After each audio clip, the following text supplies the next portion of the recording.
I, 30F, inherited my grandmother's house when she passed away last year. It was a beautiful two-story home in a quiet neighborhood where I grew up. My grandmother lived there for 40 years and kept it in perfect condition. When she passed, she left it to me because I was the only grandchild who spent significant time with her, helping her with groceries and doctor's appointments during her final years. I had already moved to a different city for my job in marketing, so the house was sitting empty. I was planning to eventually sell it but hadn't gotten around to listing it because I was dealing with my grief and focusing on my career. My sister Carol, 35F, and I grew up visiting the house every weekend, and it held a lot of memories. Some background about our family: Carol had her daughter Phoebe, 20F, when she was just 15. It was obviously a huge shock for everyone, but our family pulled together to help raise Phoebe. Carol finished high school and later got her associate's degree while our parents helped with childcare. I was only 10 when Phoebe was born, so we grew up more like sisters than aunt and niece. We were always extremely close, and I felt very protective of her. Phoebe was a bright student and got accepted into community college last year. That's where she met Harold, 22M. He seemed decent at first, had a steady job at a local warehouse, treated Phoebe well, and appeared responsible. He even impressed our parents by always showing up to family dinners on time and bringing dessert. Carol was a bit wary because she didn't want Phoebe to repeat her own history of becoming a young mother, but Harold appeared to be more mature than most guys his age. Well, despite their precautions, Phoebe got pregnant 6 months into their relationship. They were living in a tiny studio apartment at the time. Harold was working full-time at the warehouse, but between student loans and basic living expenses, they could barely make rent, let alone afford a bigger place for the baby. Phoebe had to drop out of college to work part-time at a cafe until she couldn't anymore due to the pregnancy. That's when I offered to let them stay in my grandmother's house. It seemed like the perfect solution. The house wouldn't be empty, Phoebe and Harold would have space for the baby, and I could help my niece without directly giving her money, which I knew would hurt her pride. The only condition was that they would pay all utilities and maintain the property. No rent, just basic bills and upkeep. Harold eagerly agreed and promised to handle everything. The first few months went smoothly. Phoebe had a beautiful baby girl, who they named Rose. She stayed home to care for the baby while Harold continued working. Every time I called to check in, Phoebe sounded happy and said Harold was handling all the responsibilities. He would even send me occasional texts thanking me for my help and assuring me that all bills were being paid on time. Then last week, I got a call from the electric company about an overdue balance of $3,000. I was confused because Harold had been sending me screenshots of paid bills for months. It turned out he never switched the utilities into their name as he claimed. All the screenshots were fake. He had edited old payment confirmations to make it look like he was paying monthly bills. When I called Phoebe about this, she was shocked. Harold had shown her the same fake payment confirmations whenever she asked about bills. She had no idea they weren't actually being paid. The electricity was still in my name, and the company was threatening to shut it off within 48 hours. I immediately paid the bill to keep the power on for Phoebe and the baby. When I confronted Harold, he gave a bunch of excuses about forgetting to switch the account and having temporary financial difficulties. But Phoebe later discovered the truth: he had been gambling online using the money that should have gone to bills. She found hundreds of transactions from betting sites on their joint bank statement. After this discovery, I told Phoebe that while she and Rose are welcome to stay in the house, I want Harold out. I can't trust someone who would lie for months and gamble away money meant for basic utilities. Phoebe understands my position but is struggling with the decision because she wants Rose to have both parents under one roof. My sister Carol thinks I'm being too harsh. She says Harold made a mistake but deserves another chance since he's Rose's father. She keeps bringing up how she was a single mother and doesn't want Phoebe to go through the same struggles. Our parents agree with Carol and think I should let them work things out as a family. But I don't see gambling and months of deliberate deception as a simple mistake. This wasn't a one-time lapse in judgment, it was sustained dishonesty that put his family at risk. What if I hadn't caught the utility issue and their power had been shut off with a newborn in the house? Phoebe is currently staying at Carol's place with Rose while she figures out what to do. Harold is still in my house, claiming he has nowhere else to go and that separating him from his daughter would be cruel. He's been posting on social media about how I'm trying to break up his family over one mistake. I feel bad about potentially separating Rose from her father, but I also believe Harold brought this on himself. It's my house, and I have the right to not want a liar and gambler living there. Phoebe is welcome to stay if she chooses, but I want Harold gone. Ida for wanting to kick him out? Update: when a lot has happened since my original post. After reading all the supportive comments validating my concerns about Harold, I decided to stand firm on my decision. Many people pointed out that his behavior showed signs of a serious gambling addiction and that enabling him would only make things worse. Phoebe had been staying at Carol's house with Rose, trying to figure out what to do. During this time, Harold started love bombing her with promises of change. He showed her screenshots of him supposedly closing all his gambling accounts and even sent her links to gambling addiction support groups he claimed he would join. He kept texting her about how much he missed Rose and how a baby needs both parents together. Phoebe was starting to waver. She told me that maybe we were being too hard on Harold, that everyone deserves a second chance. Carol, who had initially defended Harold, was now staying neutral and telling Phoebe to take her time making a decision. Our parents were still pushing for reconciliation, saying Rose deserved a chance at having a complete family. But then everything changed when Mike, 25M, one of Harold's co-workers from the warehouse, reached out to Phoebe through Facebook. Mike had seen Harold's social media posts about me trying to break up his family and felt compelled to tell Phoebe the truth. According to Mike, Harold had actually been fired from the warehouse 3 months ago for theft. He had been stealing inventory, mainly electronics and small appliances, and selling them online to get money for gambling. The company had security footage of Harold taking items during his night shifts. When confronted, he admitted to the theft and was fired on the spot. The company had decided not to press charges if he agreed to pay back what he stole through a payment plan. That's why none of us knew about it. Harold had managed to keep it quiet and had been pretending to go to work every day since then. Phoebe was devastated by this revelation. When she confronted Harold, he initially tried to deny it but eventually broke down and confessed everything. The truth was even worse than what Mike had told us. Harold hadn't just lost his job, he had also taken out multiple payday loans in Phoebe's name using her personal information. He had stolen her social security card and driver's license while she was in the hospital having Rose. The total debt was around $15,000 spread across several payday loan companies. He had been intercepting the mail and deleting emails so Phoebe wouldn't see any loan statements or collection notices. He claimed he kept taking out new loans to pay off old ones, thinking he would win big gambling and fix everything before anyone found out. After this confession, Phoebe immediately went to the police to file a report about the identity theft. Our parents finally stopped defending Harold when they heard about him stealing Phoebe's identity. Carol felt terrible about ever suggesting Phoebe give him another chance and has been helping her contact all the loan companies to dispute the fraudulent debts. I went with Phoebe and Carol to the house to help her pack up her things, and what we found was shocking. The house was in terrible condition. Harold had pawned several appliances including my grandmother's almost new washer and dryer set. The garage was filled with empty alcohol bottles and fast food containers.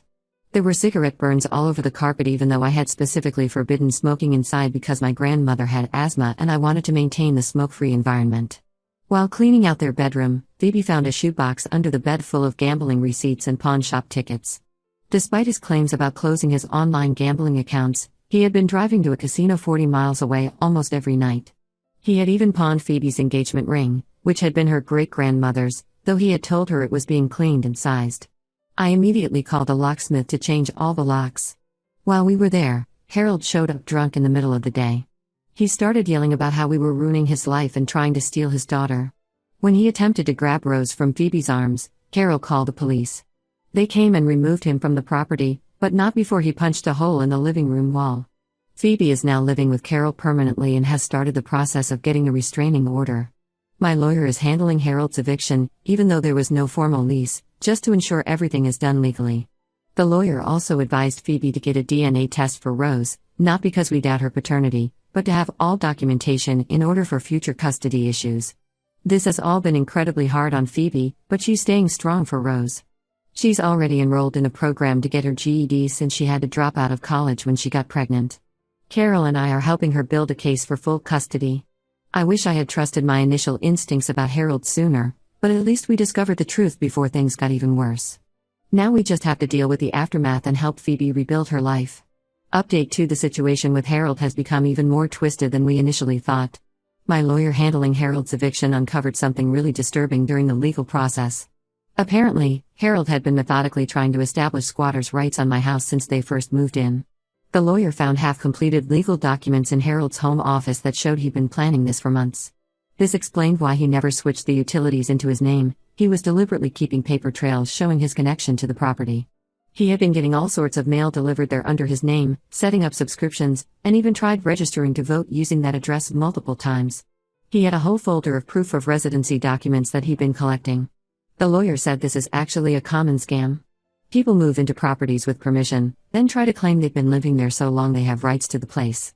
They make it extremely difficult for the real owner to sell or evict them. Harold was apparently hoping to drag out any potential eviction process long enough to force me to either let them stay or pay him to leave. But here's where everything got really dark. Phoebe finally went through their old emails and messages after the lawyer suggested looking for evidence of premeditation. She found conversations between Harold and his mother dating back to before she even got pregnant. It turns out they had actually targeted Phoebe on purpose. Harold's mother worked in the administrative office at Phoebe's community college. She had seen my grandmother's obituary in the local paper and recognized our family name. Since she knew I lived in a different city and the house was empty, they figured I might let Phoebe stay there if she was in need.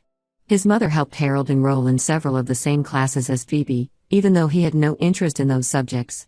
She told him which coffee shop Phoebe usually studied at and suggested ways to accidentally meet her. The whole relationship was a setup from the start.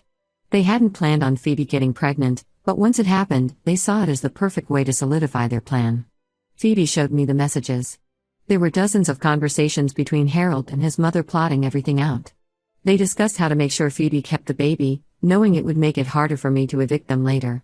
They even talked about trying to convince Phoebe to ask me to add Harold to the property deed after they got married, which they planned to push for quickly. The police investigation has expanded beyond just the identity theft. They're now looking into Harold and his mother's history because they found evidence this might not be their first time running this kind of scam. They had apparently moved around a lot, and the detective mentioned there were similar complaints in other towns. Phoebe got Rose's DNA test results back, and despite everything, Rose is definitely Harold's daughter. But now we're dealing with new problems because Harold's mother is threatening to sue for grandparents' rights. She's claiming that since Harold is being wrongfully kept from his daughter, he's not, he just hasn't bothered trying to see her. She has a right to visitation. Our lawyer says her case is weak, especially given the new evidence of their scam, but it's still causing Phoebe a lot of anxiety. I've started repairs on the house, but we had to install security cameras first because Harold kept driving by at night and sometimes parking across the street for hours. The police have given him several warnings about violating the direction to stay away from the property, which is helping build the case for Phoebe's permanent restraining order. Carol is furious with herself for ever defending Harold.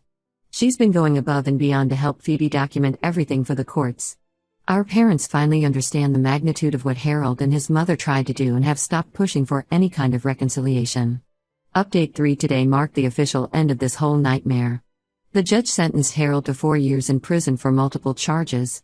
The final list included identity theft, credit card fraud, violation of restraining orders, conspiracy to commit property fraud, and attempted grand theft. His mother got 2 years for conspiracy and interfering with the investigation. She also lost her job at the college when they found out she had been accessing student records to find potential targets. The house has finally been sold, though I took a significant loss on it. Even after fixing all the damage Harold caused, the property value dropped because of all the police incidents. The neighbors filed multiple noise complaints during the time Harold lived there, and there were too many documented disturbances. But honestly, I'm just relieved to be done with it. I used part of the money from the sale to help Phoebe get set up in a nice 2-bedroom apartment near Carol's house. Phoebe has made amazing progress. She got a job at a local daycare center that allows her to bring Rose with her, which saves on childcare costs. She's enrolled to restart college next semester, focusing on early childhood education this time. Carol and our parents have worked out a schedule to help with Rose when Phoebe needs to study or work extra hours. The custody situation resolved itself in an unexpected way. When Harold realized he was facing serious prison time, he agreed to sign away his parental rights in exchange for a slightly reduced sentence. His mother tried to fight this by filing for grandparents' rights, but the judge dismissed the case as soon as our lawyer presented evidence of their property scam and how they had targeted Phoebe. During the sentencing hearing, we learned even more about their past. This wasn't their first attempt at property fraud. They had tried similar scams in 3 other towns, but their previous targets had been elderly homeowners who were too embarrassed to press charges. The prosecutor said our case finally put a stop to their pattern. Phoebe is doing much better now. She still sometimes struggles with guilt about bringing Harold into our lives, but therapy is helping her work through it. Rose is growing into a happy, healthy toddler who has no memory of all this drama. Carol says she's just like Phoebe was at that age, always smiling and completely unbothered by chaos around her. Looking back, I'm so glad I trusted my instincts when I first discovered the utility bill issue.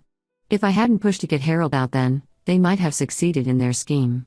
The lawyer said that if they had managed to stay just a few months longer, evicting them would have become much more complicated. The whole experience has actually brought our family closer together. Carol and I talk almost daily now, And our parents have become much more involved in Phoebe and Rose's lives. Even my grandmother's house being sold turned out okay. The new owners are a young family who plan to maintain all her beautiful gardens. This will be my last update because there's really nothing left to tell. Harold and his mother are in prison, Phoebe and Rose are thriving, and I'm back to focusing on my own life. Sometimes I still feel angry about everything that happened, but mostly I'm just relieved we caught them before they could do more damage. It may not be the happy ending everyone wanted, but it's the right one.